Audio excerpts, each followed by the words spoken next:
masturbation လုပ်တဲ့ဟာကဒီနှုတ်တွေပေါ်လဲမူတည်သေးတယ်လို့ကျွန်တော်ထင်တယ်ကျွန်တော်လည်းလေ့လာလာတော့ဖြစ်နိုင်ကြီးလဲများတယ် masturbation process မှာလဲဒီကျွန်တော်အမြင်ရပါဒီ masturbation ဆိုတော့တဲ့ရေမွေးတစ်ခုကိုအကြာကြီးထားတဲ့အခါကျရင်လေအနံ့လေးပျောက်သွားတဲ့နှုတ်လေးတွေရှိတဲ့အရာကဘာအရာလဲဆို very light citrus ဖြစ်တဲ့အရာပြောရမှာဆိုရင် watermelon လို့ဖျဲဒီလို့တခွားမွေးဒီလို့ဖဲတစ်တော်ဒီလို့ cucumber တခွားဒီအနံ့လို့ပါလို့အဲ့ aquatic ပုံစံပါတဲ့ဟာမျိုးလေးဆိုအနံ့လေးတွေက aging တစ်ခုဖြစ်လာတဲ့အခါကျရင်တော့သူ့ရဲ့အနံ့လေးတွေကပါဝါပြီးတော့တိတ်မရသလိုခံစားသူ့ရဲ့နှုတ်လေးတွေကမရသလိုခံစားတော့ဗျာကျွန်တော်အနေနဲ့ပြောတာပါဒုတိယတစ်ချက်အနေနဲ့လေအဲ့ဒီအချင်းစူးတဲ့ဟာတွေပေါ့ grapefruit လို့ bergamot လို့ပြောမှဆိုတော့ရှောက်တီလို့ဒီ peach တို့ plum လို့အဲ့ဒီ peach တို့ plum လို့လည်းကျွန်တော်မြန်မာလိုပြောတော့သိပြောမတတ်ဘူးမမွန်ဒီတို့မမန်ဒီတို့ပုံစံနေနေမှာ black carrot ဆိုလဲစပစ်ဒီနဲ့ကပုံစံတူတာဒါစပစ်ဒီမဟုတ် black carrot ကသူတို့ဘယ်ဒေတာမှာပေါက်လဲဆိုတဲ့အသီးပေါ့အဲ့လိုမျိုးအသီးတွေ strawberry တို့ပါလို့ဆိုလဲပို့ပြီးတော့ကောင်းလာတယ်လို့ခံစားဘာကြောင့်လဲဆိုပို deep ဖြစ်လာတဲ့ aging ဖြစ်လာတဲ့ခါကျရင်လည်းအဲ့ဒီအသီးဆိုတဲ့လေကျွန်တော်နောက်မှပြောမယ်ဒီ woody တို့ musky တို့ဆိုရင်ပိုတောင်ကောင်းလေးတယ်လို့ခံစားချို့လူတွေကလည်းအဲ့ဒီ line ကိုပိုကြိုက်ကြတယ်အဲ့ masturbate လုပ်တာတို့ aging ဖြစ်သွားတဲ့ရင်မွေးတွေဆိုလေအဲ့ဒီ patch line ကိုပိုလို့တော့သဘောကျတယ်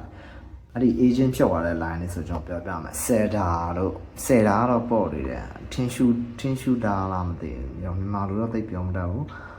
Garius ဝူရှိမယ်အဲ့ဒီ woody ဆန့်ထဲမှာမျိုးစုံတော့ woody ဆန့်တွေက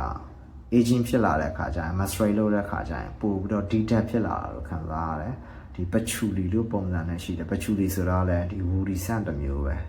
သူရဲ့ floral ပုံစံကတစ်တာအနံ့လေးထွက်တဲ့အနံ့ပေါ့ပြီးလို့ရှိရင်အကျန်းဆုံးတော့ agarwood ဆိုတော့ပြောရမစို့ဥလို့တော့ခေါ်ကြတယ်ဒီ UAE ကဒီစော်ဘားလေးပုံစံပါဒီဥတုံတဲ့ဟာဥကတော့ရင်မွေး beginner အတွက်ဥကိုတက်ဆန်လို့ရှိရင်ရင်မွေးတစ်ခါလဲဘာကြီးလဲဆိုပြီးတော့ဖြစ်တဲ့အနံ့ပေါ့ဥကတော့ဒါမျိုးဟာတွေရှိမယ်ကျွန်တော်အကြိုက်ဆုံးကတော့ ebony ခေါ်မှာ ambony ခေါ်မှာအဲ့ဒီ3အနံ့အဲ့ဒီရင်မွေးကိုလည်းကျွန်တော် down form မှာတော့ကျွန်တော်တော်တော်လေးသဘောကျကျွန်တော်ရဲ့ memory trigger လေးပေါ့အဲ့ဒါလေးလည်းသဘောကျလို့ပြောပြလားပြီးလို့ရှိရင် musky လို့ခေါ်မယ်ဒီ animalist ဆိုတဲ့ပုံစံပေါ့ဒီကောင်ကလည်းဘယ်လိုပြောရမလဲဆိုရင်ပြောရမှာဆိုအမွှေးပေါ့တရီနဲ့အမွှေးဥပမာအနေနဲ့ပြောရမှာဆိုကြောင်လို့ပါလို့စီကခင်ဗျားတို့အမွှေးနဲ့ရလိုက်မယ်တိတော့ကြောင်ဆိုကြောင်နဲ့ခွေးဆိုခွေးနဲ့ခွေးရဲ့အမွှေးတို့အရည်တို့ကလည်းထွက်တဲ့အနံ့ဒီကောင်ကိုတော့ရေမွေးမှသုံးတာတော့ဒါကိုပြောပြတာပါမတ်ဆိုတာတအားမွှေးတဲ့ချို့နောက်ပိုင်းနေကြတော့ဒီ mass တို့ silver တို့ဒါမျိုးတွေလည်းတော်ရုံအများကြီးရှိပါတယ် Cetalot ambergris အဲ့ဒီကောင်တွေကိုလေနောက်ပိုင်းမှာသလိဆန်တက်ဖြတ်လာတွေများလာတဲ့အတွက်ကြောင့်ဒီကောင်တွေကို synthetic ပုံစံလူလုပ် chemical molecule ပုံစံလောက်ကြလာတွေရှိတယ်အဲ့ဒီအနံ့တွေကလည်းတအားဆုံးမဲ့ဖွယ်ကောင်းတဲ့အနံ့လေးတွေပဲအဲ့ဒီကောင်တွေဆိုလည်းဒီ masturbate လုပ်တာတော့ aging တစ်ခုဖြစ်လာတဲ့အခါကျရင်ဒီ woody ဆန့်နေတဲ့နေတူပဲဥတွေပုံစံနဲ့နေတူပဲပို့ပြီးတော့ကောင်းလာတယ်လို့ခံစားရတယ်နောက်တစ်ခုကလည်း banzoin လို့ပုံစံပေါ့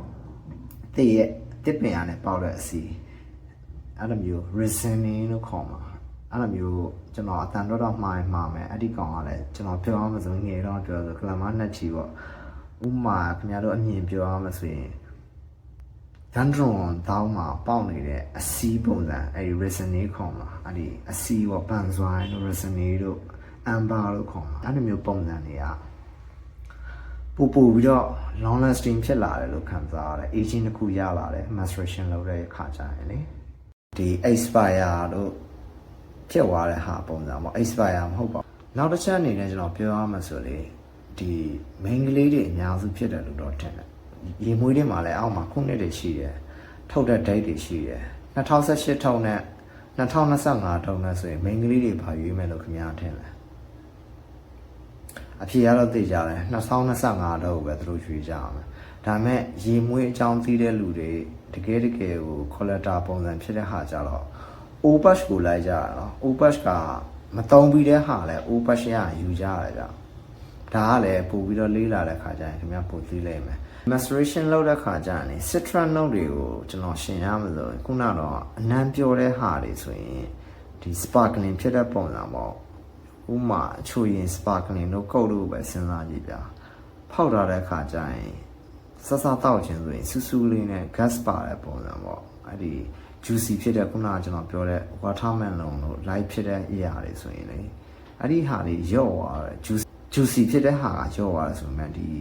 aromatic feeling တွေရတယ်လို့ခံစား။ဘာကြောင့်လဲဆိုတော့ကျွန်တော်လေတံမှာလဲ old patch နဲ့ new patch နဲ့ကိုနှိုင်းရှင်းတဲ့ခါကျရင်အဲ့ဒီပုံစံလေးကျွန်တော်အဲ့ဒီကောင်နဲ့ထပ်လုပ်ပေးဖို့ရှိမယ်။ဒီခုနအချက်အနေနဲ့အနံ့ပြင်းတဲ့ citrus bergamot တို့ lime တို့ရှောင်းလူဒီတို့တံမြာဒီတို့အဲ့လိုအချင်စူးတဲ့ဟာပတ်ချံသွားတဲ့ဟာတွေကြတော့အချင်က maceration လုပ်တဲ့ခါကျရင်အချင်ကပိုစူးနိုင်တယ်။ကျွေးဖြစ်သွားတဲ့ပုံစံမှဲ့ရင်းမှဲ့ပြီးတော့ဒီ depth ပုံစံမှာကျွေသွားတာပေါ့ဒီပုံမှန်ပြောရမလို့ဆိုလဲခံစားကြည့်မှမသိကျွန်တော်ဒီပါဇက်နဲ့ပြောလို့ပုံဖော်လို့မရအောင်အများတို့လောက်ချိတဲ့ခါကျရင်သိလိမ့်မယ်ဗျာအနံပေါ်တဲ့ဟာကြောင့်လို့ရှိရင် juicy ဖြစ်တာပြီးတော့ခုနကကျွန်တော်ပြောလို့ sparkling ပုံစံမျိုးရော့သွား gas တွေရော့သွားတဲ့ပုံစံရှိလိမ့်မယ်အချင်းပုံမှန်စူးတဲ့အရာကို maceration လုပ်ရတဲ့ခါကျရင်ပူချင်လာတယ်လို့လဲပူပြီးတော့ချိုးရကြမ်းကြိုက်လာလို့ရှိရင်မကြိုက်တယ်ရှိတာတယောက်နဲ့တယောက်အမြင်ပုံစံမတူဘူးအားလုံးကျေးဇူးတင်ပါတယ်ဗျအားလုံးကျေးဇူးတင်ပါတယ်ဗျဒီမျိုးတော့ကျွန်တော်သတ်မှတ်လာတော့ညာနည်းတူပဲကျွန်တော်လည်း expire မရှိတဲ့လူတွေမှာတော့ပါတယ်ရေမွေးတွေကိုအဲ့အချင်းစူးသွားတဲ့အရာကကျွန်တော်ပြောမယ်ဆို aging တစ်ခုရောက်လာတဲ့ခါကျရင်ဒီကလေးတွေကဘာကြောင့်အဲ့ဒီ new batch ကိုရွေးကြလဲဆို2018နဲ့2025တော့ကိုရွေးရမှာဆိုရင်သူတို့က2025တော့ပဲရွေးကြမှာဘာကြောင့်လဲဆိုတော့သူတို့က cosmetic တုံးတယ်ဆိုတော့သူတို့အတွက်က expire ရှိတယ်လို့ခံစားရရင်မွေးတွေမှာ expire ရှိတယ်လို့ပြောတဲ့အများစုကလည်းကျွန်တော် main ကလေးတွေပေါက်ခွဲပြီးတော့ပြောတာမဟုတ်သူတို့ထင်ကြတာပေါ့ဒီ cosmetic ဆိုလဲ day fresh တာကိုပဲသူတို့ယူကြတဲ့အတွက် day fresh တာဆိုကြိုက်ကြတာ main ကလေးတွေကအချိုရည်နဲ့တူပြီးတော့ယောက်ျားလေးတွေကအရန်နဲ့တူတယ်ဆိုပြီးတော့ခိုင်းနိုင်ကြတာမိန်းကလေးတွေက expire ရှိတယ်တဲ့ယောက်ျားလေးတွေက expire မရှိဘူးကြာလေးကောင်းလေးဆိုပြီးတော့ပြောကြတယ်ဆိုတဲ့အချက်လည်းရှိတယ်အဲ့ဒါကိုကျွန်တော်ပြောင်းပြီးတော့ပြောပြမယ်နော်ကျွန်တော်ရဲ့အမြင်က woman တွေကိုကျွန်တော် skin care တို့ဒီခုနအချိုရည်တို့ cosmetic အဲ့ဒီခိုင်းနိုင်တယ်ဘာကြောင့်လဲဆိုသူတို့က fresh နဲ့အမြဲတမ်းဟိုလန်းဆန်းနေဘူးလို့တယ် day fresh ဖို့ပုံစံပေါ့ပြီးလို့ရှိရင်ပေါ့ပါနေတဲ့ပုံစံဖြစ်ရမယ် daily use အတွက်လည်းဖြစ်ရမယ်ဆိုတဲ့ပုံစံကျွန်တော်ပုံဖော်လိုက်တယ်မန်းကြတော့ကျွန်တော်လေအဲ့ဒီ